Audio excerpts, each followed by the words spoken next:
Now we want to add an icon to this rounded rectangle so we can have kind of a symbol icon representing our application. First thing we want to do is click on the rounded rectangle and then right click and choose embed. And we want to embed this in a Zstack. The Zstack allows you to place objects on top of each other. And the next thing we want to do is add an image. And in our case, this is going to be a SF symbol, similar to what we've done previously.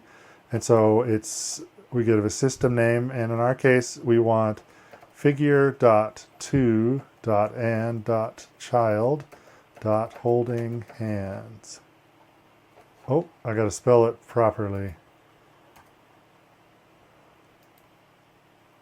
And my spelling is all over the place. Okay, so again, you can see this little symbol here. So we want to make this bigger, and one way we can do that is add a modifier to the font, and we use what's called a system font. So we say system, and then we can set a size. And in our case, we want 70, and now we have a much larger icon symbol used right there. Let's go ahead and then change the color, and we're going to say foreground style dot white.